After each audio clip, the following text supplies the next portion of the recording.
He has degeneration, and that it put me in a very difficult, because then I'm telling lies. I'm not telling lies, but I'm not admitting the truth. I'm hiding it from myself by changing the name. But I don't know how you get somebody by not talking about it. We are perpetuating the very stigma that we complain about, I think. And one of the greatest, for both of us, the best support that we ever have and have had has been peer support. So peer support, Chris, speaking to other people with dementia, peer support for me, speaking to other carers, because each situation is different, but we can all go, oh, you know, this happened today. Yeah, that happened to me. I did this, or this happened to me. And you think, oh, thank goodness Chris isn't there yet, or something like that. The fact that you're not alone, that other people in your community are going through a similar, same thing but different. We make it sound very easy, but we just try to look on the good side, the silver lining all the time, because otherwise you got two choices: you can laugh or cry, and it spoils my makeup. Oh, I do cry a lot. I'm quite enjoying your crying lately. Your makeup. Yeah. And you know what, I discovered a long time ago that I'm the lucky one in all this, because if I live long enough, I will lose touch with the world. I'll forget, and my family will never have that luxury.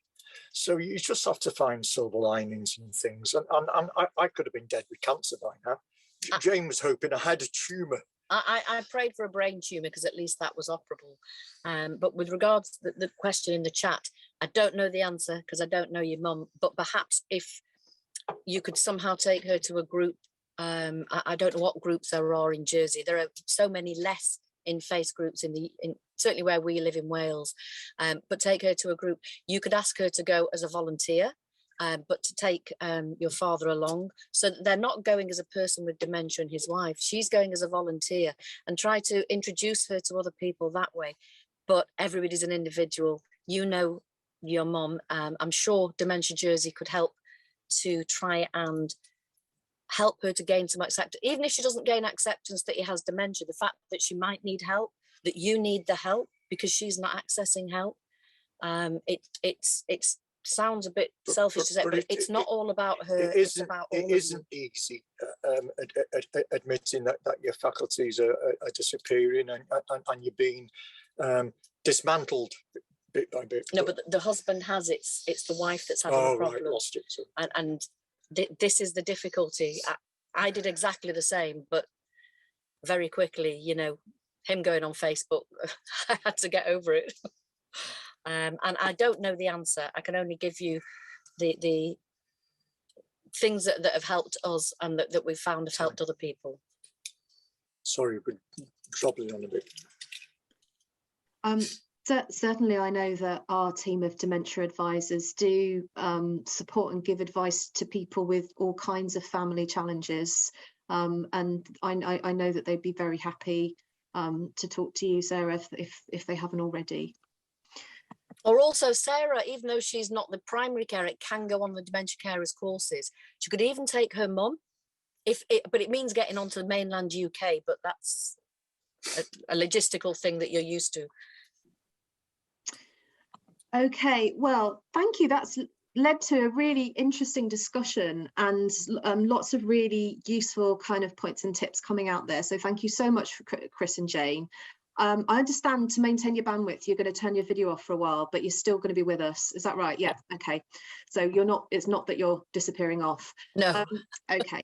So now I'm just going to move on to introduce you all to Sian, who'll be a familiar face to many of you. Sian has a wealth of experience working alongside people with dementia and their families, and she leads our team of dementia advisors here at Dementia Jersey and offers counselling as well as dementia advice sessions for both people with dementia and their carers. She also heads up our lived experience advisory panel and facilitates a range of different support groups. So over to you, Sian. Hello and good evening. I hope you can all hear me okay. I've unmuted, so you should be able to do so. I'm going to have a few PowerPoint slides to share with you as we go through, but none of them are actually essential for the talk and how it will progress, but they're there just to guide me as much as you through what I'm going to be saying. So a huge thank you to Jane and Chris. I almost feel like I really don't need to be here this evening, because they've said it all in such beautiful ways that I feel very privileged to have been here, and I know that we will have benefited from hearing them. So my remit tonight is to talk about caring for a person with dementia. I'm going to presume that most of you attending tonight will have some knowledge about dementia, so I'm not going to go into any detail trying to describe or explain what dementia is. If you have any uncertainties about that, you could maybe pop a question in the chat or raise a hand later on when we'll have a question and answer session, or you can contact any of my colleagues after this session. So I'm going to presume that knowledge, and there will be the opportunity to ask questions at the end. Now, what I'm going to talk about, I'm really not going to mince any of my words or couch them in pleasant language. So some of what I may say this evening might be troubling to some of you, and if it is, please feel free to either leave the session and come back when you feel okay about it, or take your camera off or mute yourself, lose the sound so that you can't hear. So just feel free to do that. We do understand, but obviously then to contact us if that would be helpful afterwards. We're really happy to talk and follow up. So just about, we can go into the next slide, the content of this session. So I'm just going to tell you about our team at Dementia Jersey and a bit about me and my work. The main bulk of this evening's talk is going to be about the challenges that carers face, and that might be the meaty, difficult bit for many of us. But I'll also be talking about, as Chris and Jane have talked about, the good bits. They said silver linings, and I want to make sure that we don't just focus on things that people generally find difficult, but the good things that could be there for some of you. Then I will look at other sources of help that might be available, how Dementia Jersey can help, and at the end we'll have those questions and answer session. So if you look at this, for those of you who aren't familiar with our team, I think it's really important to see we're quite a big team. There are 10 of us involved in the work that we do, and you'll see Claudine, who's hosting this evening. She's called Dementia Jersey on your screen. She's our CEO, and then Wendy, who's also called Dementia Jersey, is our operations manager. And then within the rest of the team, there's, as you can see, quite a few of us doing quite a lot of different roles. I head up the Dementia Advisor team. So my name is Sian, and my colleagues who work with me, Rachel, who's on the call tonight, and Claire. So we are often the first point of contact for most people within our organisation. And actually, to make it, if you can go into the next slide, there we are, all friendly faces. So you'll recognise Claudine, Wendy and Rachel, who are on this call tonight, and the rest of us don't look too bad either. So quite a mixed bunch, but a really knowledgeable team and a really supportive, caring bunch of colleagues who I consider it a privilege to work with. So I'm going to really power through this. If I go quickly, pick me up at the end with anything that might not seem clear. So what I want to do next is just tell you a little bit about why I come to be talking tonight about this subject. That's the reason for this. Although I initially trained to be a teacher and always thought that was what I was quite good at, and I really quite enjoyed doing, I found myself then, for some reason, which I won't go into now, I'm retraining to be a counsellor. I found that absolutely life-changing and amazing. 5 years of the initial training it took, and I always expected to be a school counsellor. I love teenagers, surprisingly, they don't mind me sometimes, and I expected to do that. However, I then spent a year working with the psychology department at Overdale Hospital and a year at St Saviour's Hospital, which gave me my first ever contact, as far as I'm aware, with people with dementia. I had not, as far as I was ever knew, had any knowledge, contact ever, I knew nothing about dementia. As soon as I walked into that work, I absolutely knew this is where I was going to stay, and the nature of the work for the rest of my career. It was quite radically revolutionary, and I haven't been a school counsellor, and I never will be. I then, because I got such a buzz from the work I was doing, many questions about my work piled in. I began to speak to more and more carers of people with dementia, carers and supporters of people with dementia, and I had burning questions I had to ask.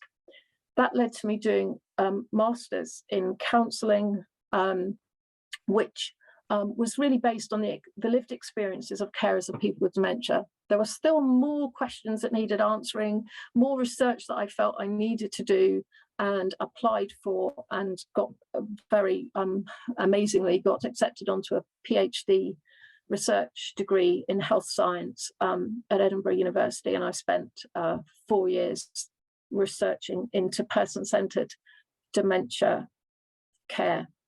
And this was, I begun that once I'd started working for Dementia Jersey, and for the last 11 plus years, I've been in post working for Dementia Jersey, working alongside people with dementia and carers of people with dementia now for quite some time, and what a privilege to do so. My master's research had the title, finally narrowed it down to Dementia, the Lived Experience of Carers, and my PhD title was actually, had this sort of quite poetic title called Whispers and Songs, the Lived Experience of Person-Centred Dementia Care. I'll talk about that another time. So on to, and we go on to the next slide, please. This is going to almost certainly bulk out the rest of my talk this evening. As I talk, I will be talking in generalities, and what I will be talking about will be information that I've gleaned from listening to the lived experiences of carers of people with dementia and people with dementia over these 11 or 12 years, and from the research I've done. So this is research-based work, and from my experience of working as a dementia advisor and a counsellor for this length of time. However, as you can see there, I've written a note to myself here and to all of you to really remind me, to remind you, and to validate the fact that because we are all different and we all experience the world differently, even though we may experience very similar situations, our experience of those situations will be different. Although there will be commonalities within our experience, our actual experience will be different, because I'm made differently to my colleagues I can see on the screen on my right-hand side, and to all of you. The way I think and interpret things about the world is different. Therefore, my experience will be different.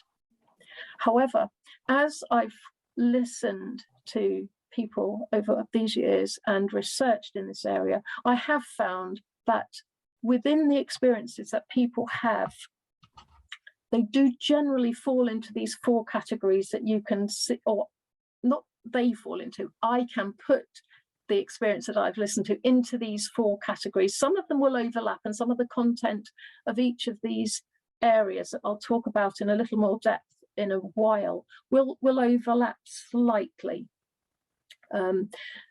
So these 4 parts that I'm going to talk about experiences in, and the first one that I'll talk about is related to the symptoms of dementia. And I've called this sort of medical. So as I'm talking about experiences, what I will be largely talking about are the experiences that people have spoken to me about.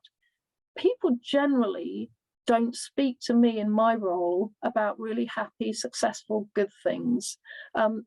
As Chris and Jane mentioned, there are good parts of this, and later on in this talk we'll look at some of those as well. But at the moment, I'm looking at what I hear and have heard about these symptoms that people find largely quite troubling. Chris and Jane talks a lot about the solutions they found, or some solutions or ways round, or I think they talked about domino bridges as well. So while these may be some of the challenges facing carers, there are within this domino bridges that can be built. I won't be talking so much about all of those tonight, but later on we'll get to a few of those.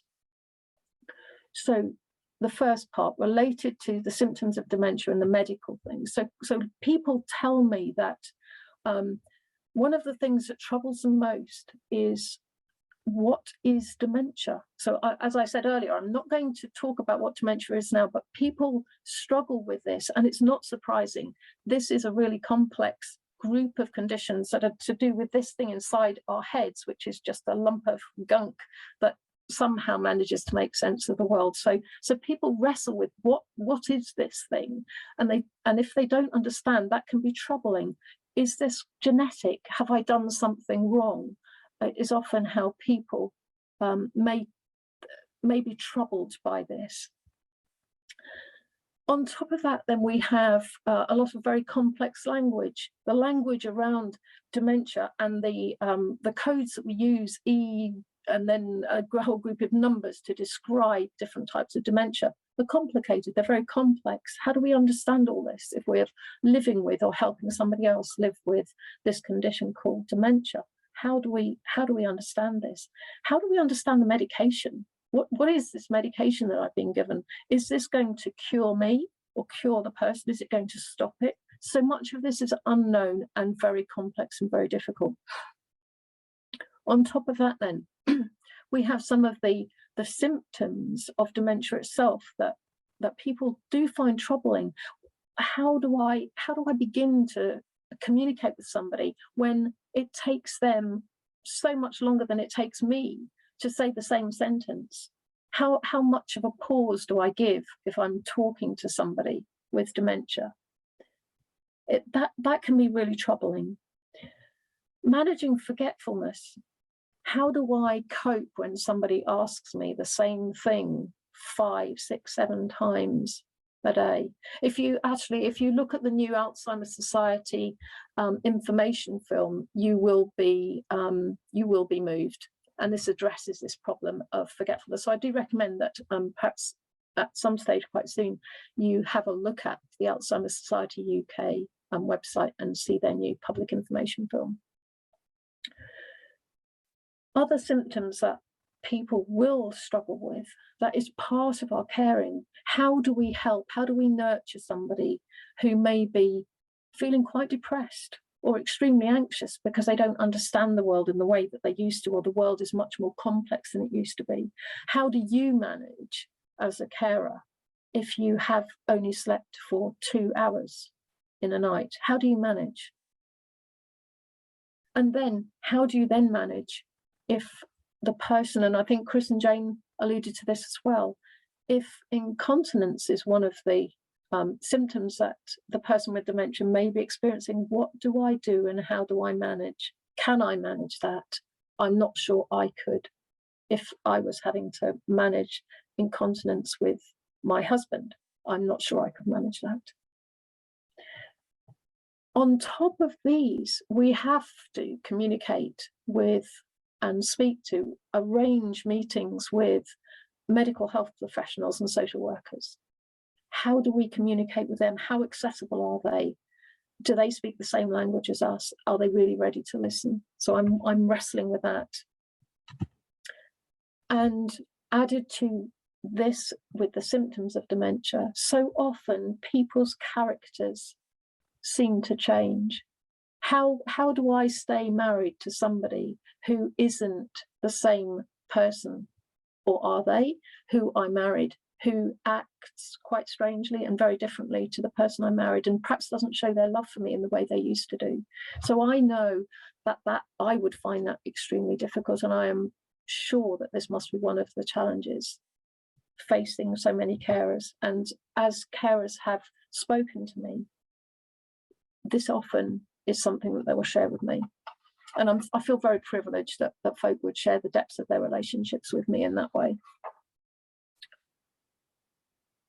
Other symptoms that people might experience as carers or supporters of somebody with dementia are those associated with the emotional and the relational aspects.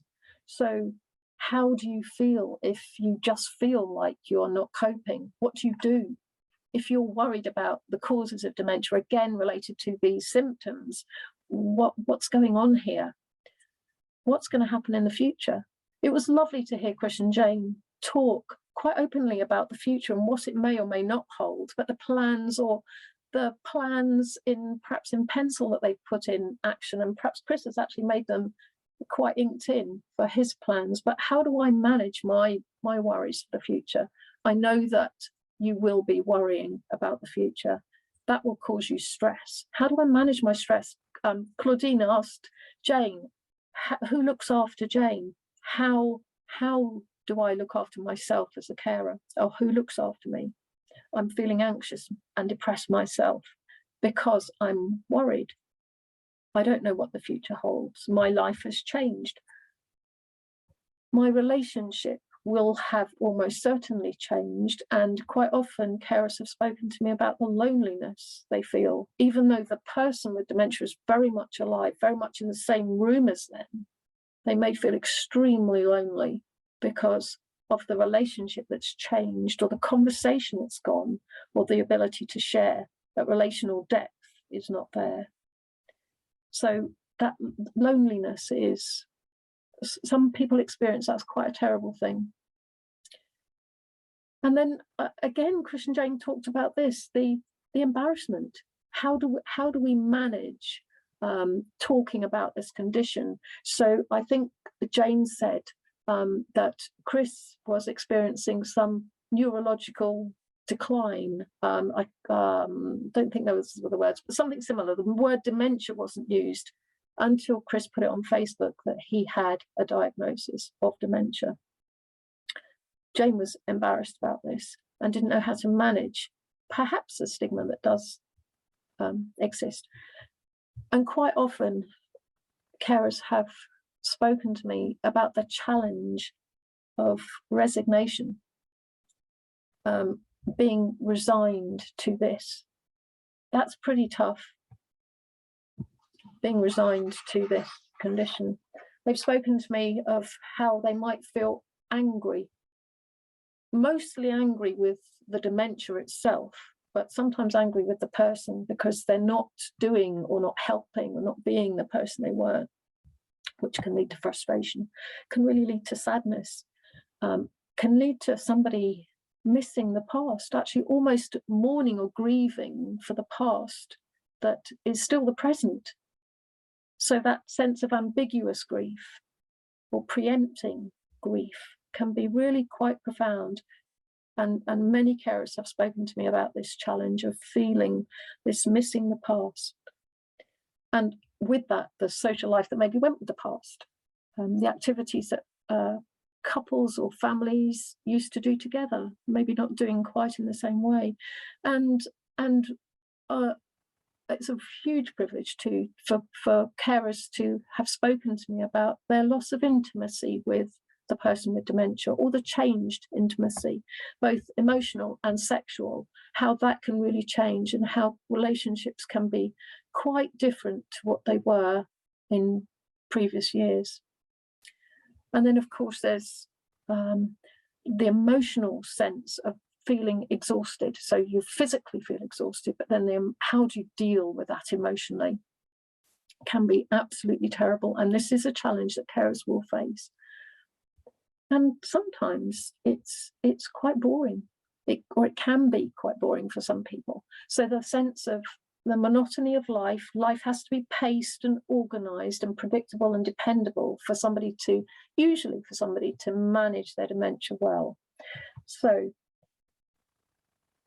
I've run through those, and I'm just reminding you too that these will not be experiences that are common to everyone, but they are challenges that many people will face, and will have to find different ways of managing them. And thirdly, practical issues. Worrying about physical and mental health, how to keep safe at home. And it was lovely again to hear how Chris and Jane had found that being in the camper van was a really good, comfortable, safe place for Chris, and that's a place Chris would go to feel comfortable and safe. But how do I make my home safe? There will be other issues like the practical issues of setting up powers of attorney, learning new caring skills. And again, Jane referred to different courses that she's used to help her upskill herself. How do I communicate with somebody whose language appears to be not as clear and as easy as once it was? So housing. Can I stay living in the home I'm living in now, the place that has been home for so long? Is this going to be a safe, good place, a suitable place for me to keep living? And then practical concerns about the standards of care and standards of care in a care home. And again, Chris and Jane brought this up too, that it's not all bad, but we nevertheless will have a challenge of considering, is this the right place? Is this the right care? Is this good care? How do I know this is going to be good care? And I mentioned earlier about sleep. So how do I manage if I'm not sleeping? Finally, another challenge or group of challenges that carers have spoken to me about are the financial challenges, or if not the actual financial challenges, the worry about the cost of care. And we all know all too well about the costs of care in Jersey, the cost of anything in Jersey being so much more than anywhere in the UK. So the worries not understanding how we go about accessing care, but then how we go about paying for care, who pays for care, who is required to pay for care. Am I required to pay for my parents' care if they can't pay for themselves? And understanding the long-term care scheme, a very complex scheme that we have here in Jersey, but it is extremely complex, extremely difficult. How do I manage that? And then, should I have power of attorney, how do I then manage somebody else's financial affairs or their money on their behalf? How tricky would that be, making financial decisions on behalf of somebody else? I'm okay usually in how I choose to spend my money, and I make my own decisions, and that's pretty straightforward. But how do I know the right way of spending somebody else's money when they're not able to input into that themselves? So I've churned out from my experience of talking to carers over these years and from the research I've done. What I've mentioned here are recurring themes of experience that I've heard, and again saying there won't be everybody's experience, or they won't be everybody's experience right now. They maybe have been in the past, they may be now, and they may be in the future, or they may be not at all. But these are some of the common challenges facing carers. Later on in the talk, I'll come to a section of what we can do to help. So it all seems a bit heavy and a bit harsh right now, but there are, as Chris and Jane showed us, there are ways that these challenges carers face can be mitigated, and there are things that we will do to help. We commit ourselves to doing to help. So what we'll do now, after perhaps the heaviness of the challenges facing carers, we'll move on to the next slide, which is, yes, let's breathe a sigh of relief. I've also heard so many people talk, and we've all just heard Chris and Jane talk about the positives, that even in the apparent gloom that I've just alluded to, the positives that I've heard so many people speak of, which actually warms my heart and helps me to continue doing the job I'm doing, actually, and knowing that I'm doing the right thing at the right time. I hear people saying how good it feels to help someone else. Sometimes we forget that actually by helping someone else, we actually help ourselves because we feel good. And here we have such a massive opportunity of helping someone else. And Jane said she didn't have all the skills.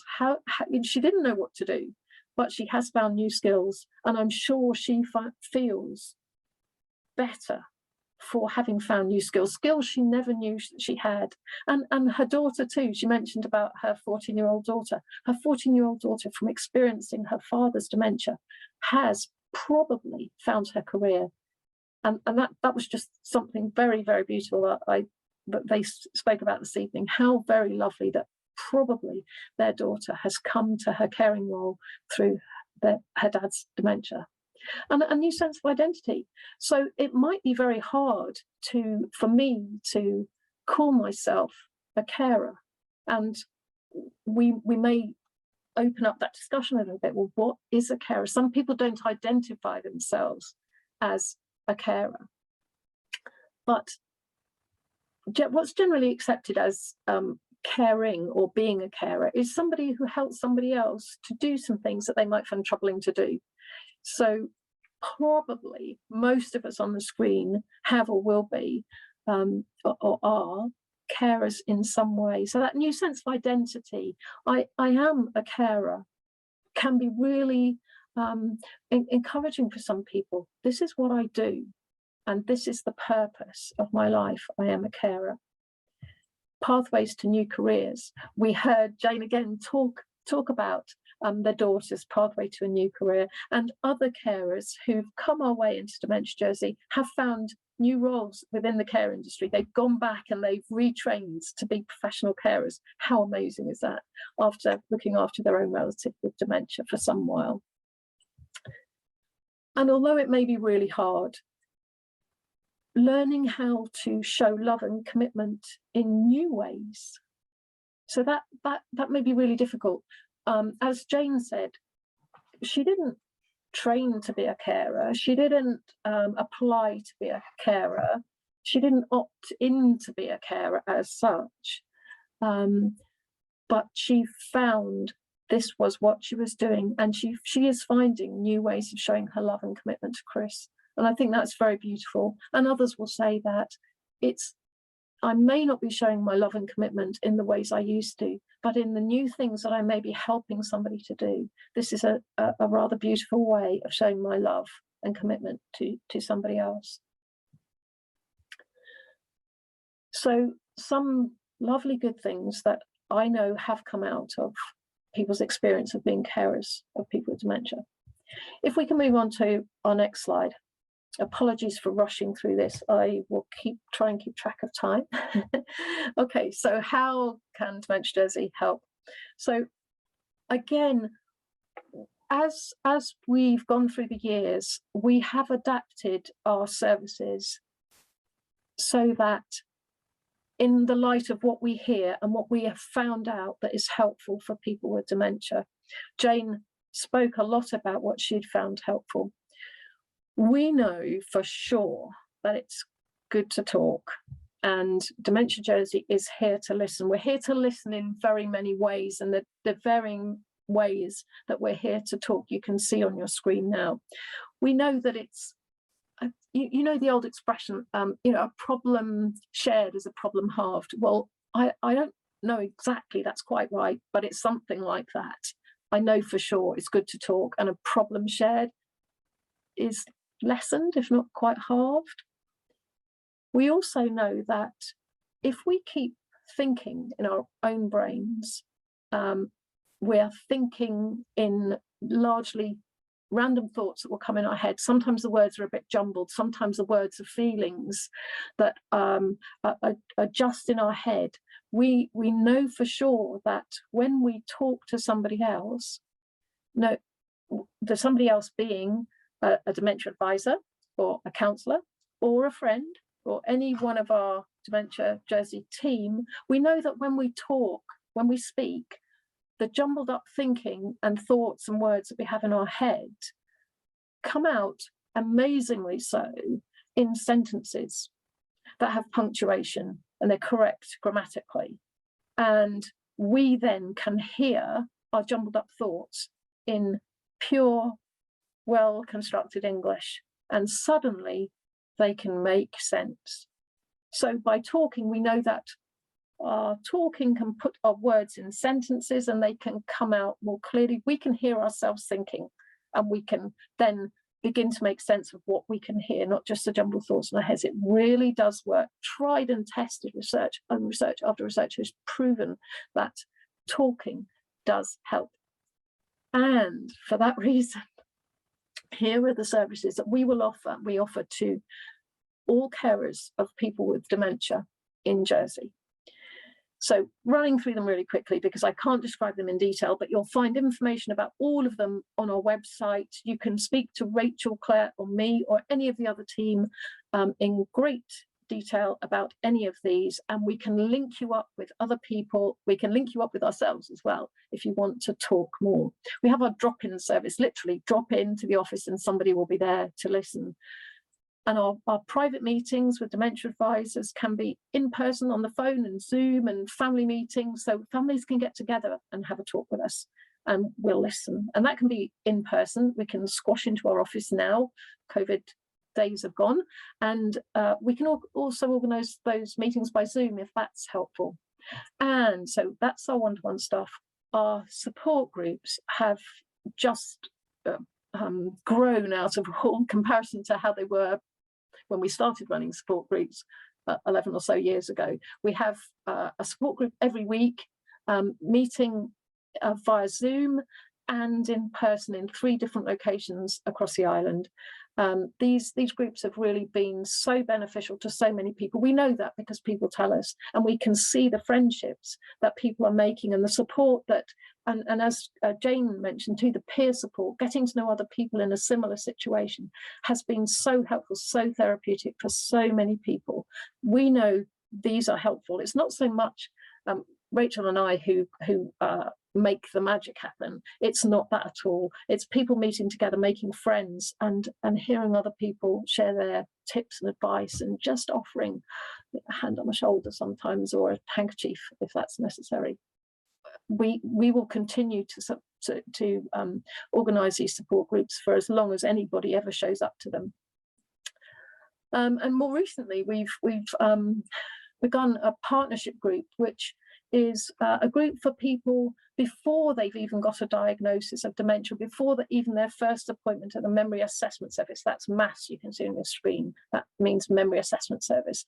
So we know that there's often a delay in people having that first appointment. We know that during those days, there can be quite a lot of questions that crop up, and they definitely need answers. And folk generally are a little bit worried about what may be ahead. So we've started what we are calling the partnership group with a memory assessment service where people can come along again, meet other people and talk, and we'll listen.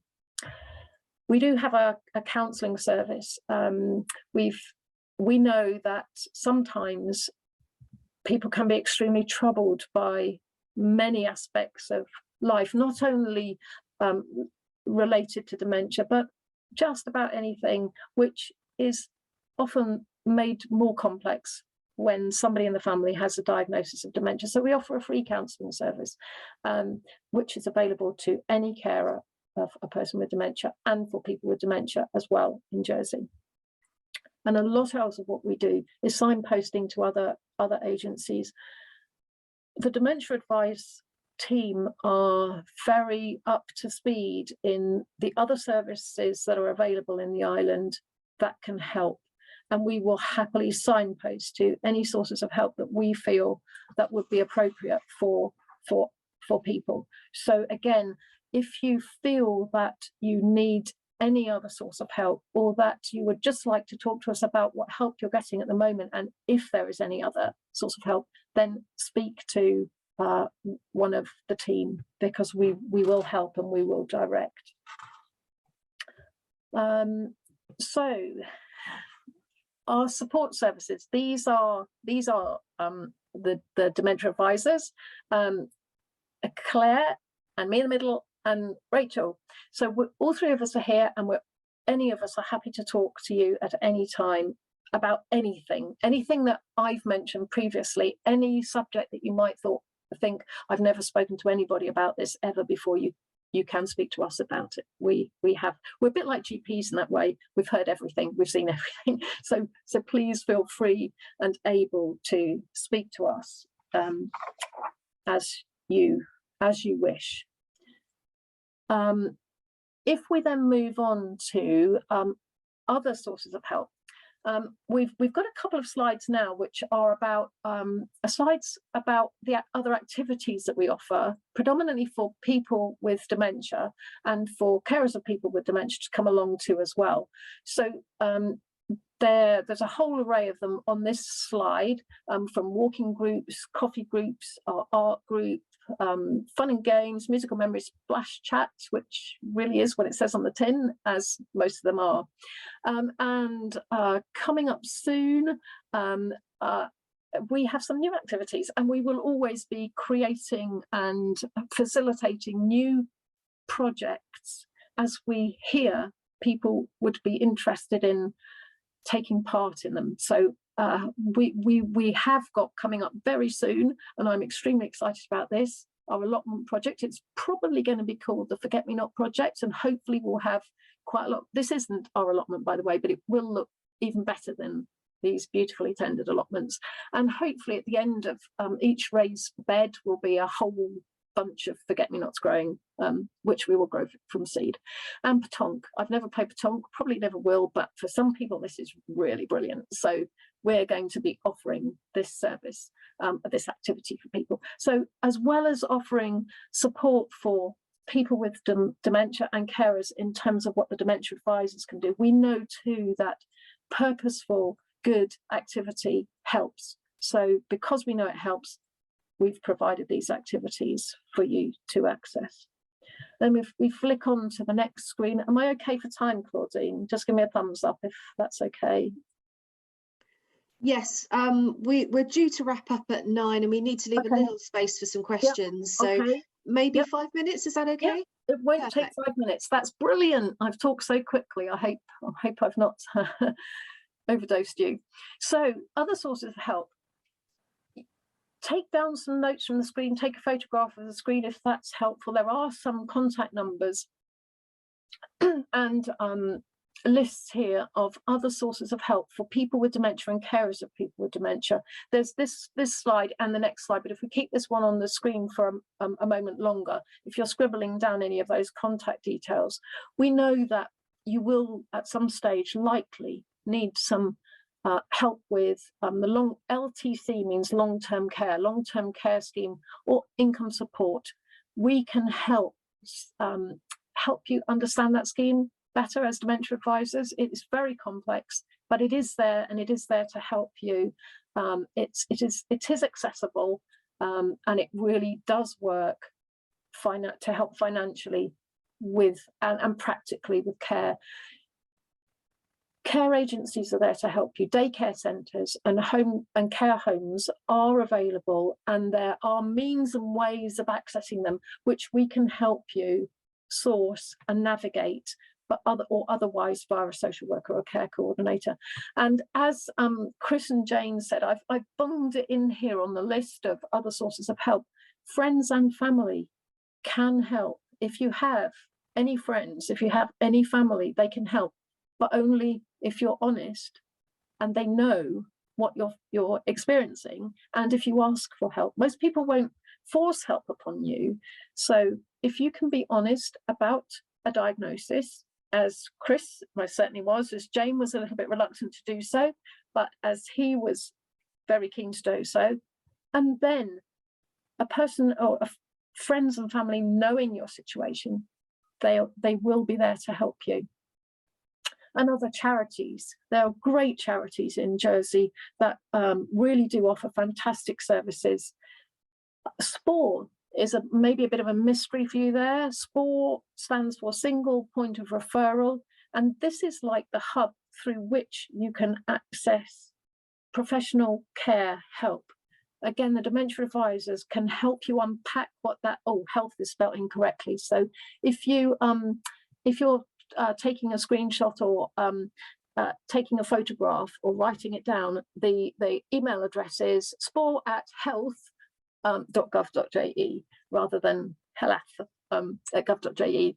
There we go. That's just been changed or put in the chat. So again, dementia advisors can help with what that means and how to get into SPORE or understand what SPORE is, single point of referral, and that's the means, the conduit for accessing care agency help. If we go into the next screen really quickly, a really good place to look for care agencies, Jersey Online Directory, hosted by the Citizens Advice Jersey, their numbers there. The Judicial Greph is where you go if you want to begin to find out about powers of attorney. So it's strange email address there, but that's the Judicial Greph is the conduit again for accessing powers of attorney, which you can put in place really straightforwardly in Jersey without using a lawyer, and for 100th of the cost of using a lawyer. And then I've got there the Alzheimer's Society contact details in Dementia UK. These are incredibly good organisations that have fact sheets, really up to date, really excellently written and completely accurate fact sheets about dementia. They have a connect support group. They have a talking point where you can share and ask questions. So again, that information's on your screen, but those sources of help are really excellent, and they are there for you. Even though you will live in Jersey, you can access them from Jersey, those national charities. Again, the dementia advisors have all that information, so if you can't scribble it down fast enough from the screen right now, please ask us and we can point you in the direction of any of those national charities that are really helpful. Okay, so we go to the next screen. Okay, so there are our contact numbers. I just need to take a sip. For those of you who haven't been in contact with us before, if you can take a picture, a shot of this screen, there's all our contact numbers. They will be available through other links that you will automatically have got to access this talk tonight. We are, well, you can see our opening hours there, and during those hours, 10 till 2, there is almost always one of the dementia advisors available, and if not, there'll be somebody to signpost you to a dementia advisor. Next screen, please. The final screen. Any questions about, so I expect there may be some questions. If there's not time to answer all the questions tonight, we will have a record of what's gone in the chat box tonight, and also please email us, call us, anything us with your questions, and we will answer them. So any questions from anybody tonight? If you want to put a hand up, or if you want to put one of the actual symbol little hands up on your box, that will be great. Or if you want to put a question in the chat box, you can do that too. Claudine, have you got some question? I'll go to the chat box too, but are there any ones that have come in? Just having a quick look in through the chat.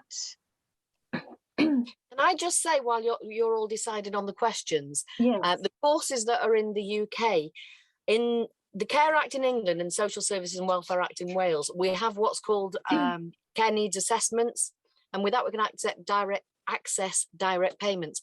And there may be something in your legislation jurisdiction that you can actually get financial help to go over to the mainland to do these courses. As I say, the courses themselves are free, but I can't rate them highly enough because they really give you an insight. But another thing they do is build up a peer support group through WhatsApp, because everybody's at all different places of the country. But there are other funding opportunities which your sport or maybe Dementia Jersey will be able to tell you about if financial considerations are a barrier. Okay, thanks, Jane. That's really interesting. Our finance of care is completely different here. There wouldn't be any finance to go to the UK. We do have some online courses that we can help people access. And coming up very soon with Dementia Jersey, we will be rolling out a series of carers training courses very soon. We were intending to have those beginning this month, but unfortunately we've had to delay it till later this year. But watch this space. We will have our own bespoke 4-session, 2 hours courses starting very soon. There's just one question in the chat box, which I do think I should answer straight away, if that's okay. And somebody is asking here, is dementia and Alzheimer's the same? So as I said right at the beginning, I rather presumed there is an answer to the question there. I rather presumed some knowledge of dementia at the beginning, but very happy to share this now. Dementia is an umbrella term for many different conditions that affect the brain that leads to dementia. Leads to the symptoms which we call dementia. So the umbrella term for the symptoms of many different diseases is dementia. Alzheimer's is one of the types of dementia, and it is actually the most common. So Alzheimer's is one of the types of dementia, the most common types of dementia. Thanks, Shana. Valletta, I can see that you've got your hand up. Would you like to unmute yourself and ask a question? So does that mean that Jeff's been put down as vascular and Alzheimer's, so you can have both? Yes. So yes, people can. And sometimes it's rather difficult at a diagnostics appointment to actually know what type of dementia somebody has. Sometimes it's really clear from the brain scans as to and the symptoms somebody has. But yes, people can have mixed dementias. So where a person can have more than one type of dementia. So in that case, the person would have vascular dementia and Alzheimer's, 2 different types of dementia. So does that mean there's 2 different symptoms then? Yeah, that's interesting. So when I talked earlier about some of the situations carers face when looking after somebody with dementia, I mentioned some symptoms in that.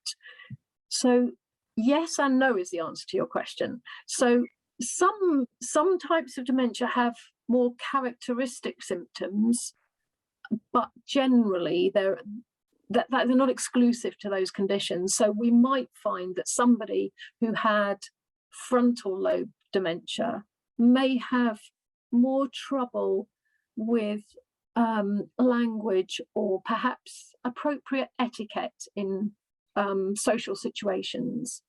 And somebody with Alzheimer's may have more trouble with short-term memory. But as the conditions progress, those symptoms become more symptomatic of most types of dementia. Okay, thank you. Any other questions with hands up right now? Can't see any other hands up. Oh, Sarah, I can see you've got your hand up. Do you want to go ahead and ask your question? Yeah, just quickly, my mum's worried about being accused of I forgot what I wanted to say then, you know, not looking after my dad properly and being accused of mistreating him because he wants to still climb a ladder and paint the wall, for instance, even though my mum's told him he's not allowed to climb the ladder, and he says he still can climb the ladder and he still wants to paint the wall, and she's worried that if he falls off, she's going to get accused of mistreating him. And I've said, but he's fed, he's watered, he's healthy. And we all know that you've told him he's not allowed. How can we? She almost feels guilty that people are looking from the outside in and he's getting mistreated, but he's not. Yeah. Sarah, that is such a common experience, sadly so, that we can't, it's so difficult to know what the right thing to do is. So like Jane said, she doesn't want to wrap Chris up in cotton wool and disable him, but on the other hand, she needs to help protect him. So, but where there are grey areas in that, and finding the right way is always so difficult. The services around people with dementia do understand that this is really tricky. We understand this is really tricky, and knowing the right thing to do. So you don't want to disable somebody by saying they can't do something anymore, but you want to enable them as much as possible to do the activity that they wish to do as safely as possible. Now, I have heard of a gentleman who wants to get up and go to work. That gentleman has actually lost the use of his legs, and he does often try to get out of his chair because he forgets he can't use his legs. That's an extreme example. Now, it's really important that that gentleman doesn't get out of his chair, because he cannot stand and he will fall, and he'll be very badly injured if he falls. That's an extreme example. It's very difficult to know what is the right thing to do. There's no right or wrong answer. I just wonder if Jane might be able to sort of chip in with some useful advice on that one. Yeah, it's just something we've been discussing. Chris was saying, distract the person, try to distract him. Now, it's very difficult if he can see that the gutter needs cleaning and he wants to go up the ladder and clean the gutter. It's not always that easy.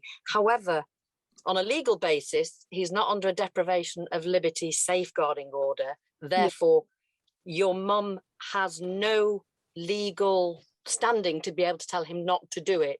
Now, we know that morally and legally, it's all totally different. So your mother would not be accused of mistreating him. She's actually treated him like her husband. And people with dementia have difficulty reasoning that what's safe and what's not. Chris has several cordless implements in the garden. He's got a cordless hedge cutter, he's got a cordless chainsaw. Luckily, that's broken. The worst he does is he cuts down the bushes in the garden. They'll regrow. I know it's a completely different thing, but we've taken the view of assessing what is reasonable, and it is reasonable for Chris to have these things. And if Chris does injure himself, then it's not, I'm going to feel far worse than any policeman coming me and telling me that I've done badly. But it's very, Chris has just said, but you could also get rid of the ladder. You can literally hide the ladder, do practical things like that. But the difficulty is on his dementia and how their relationship has been, is that going to create even more relational problems, rouse arguments, where if his dementia, if he becomes so frustrated and angry, then it can go on for hours and hours and hours, and that can be worse. It has to be a very personal thing, but your mother would not have him taken off her. And if I can say one thing, I was extremely scared of a social worker coming in case a social worker said I wasn't looking after Chris properly. They turned into my very best friend. And yeah, it just has to be finding that unique solution to the problem. As I say, Chris has said, hide the ladders. That actually seems the most practical to me. I think that's why she's not asked for help from outsiders. Because she is worried that he'll be put into care and taken away. I was extremely worried, but we were very young, so we're in a different situation. Sarah, if you would like to come and talk at length with me or with one of my colleagues, we'd be really Rachel's asked me to contact her, so I will. Right, please contact Rachel, and you can talk through that that very unique situation, and yes. I know she'll be able to help you. Thank you. Okay. Can I say something? I was very reluctant to admit that Jeff had Alzheimer's, and then I struggled and struggled. In fact, Rachel put me on the right track. but I got in care because Jeff ended up in hospital and I couldn't cope. But I got care. That was the best thing I have ever done, because Jeff will do things for the carer that he would never do for me as his wife. He will change his clothes, he will wash properly. I couldn't even get him near a sink. It went so bad. And getting in care was absolutely fantastic. It was the best thing I ever did. Thank you, Valletta. That's really encouraging and really helpful. And we can, again, we'll help signpost you to how you go about getting in care for those of you who don't know how to do that. But thank you so much. That's really encouraging. I just see in the chat box too from CJ, who says, I cry a lot when I see my grandfather. He doesn't remember his favourite granddaughter, who I believe is the author of this chat. I tend to spend more time with him, hoping he'll recover soon. Well, and I just want to add to that is a really, really lovely thing, that the thing that you do is spend more time with him. So that's just great, because some people do find it difficult being with a person with dementia, because the conversation can be a little bit difficult at times, if there's any conversation at all.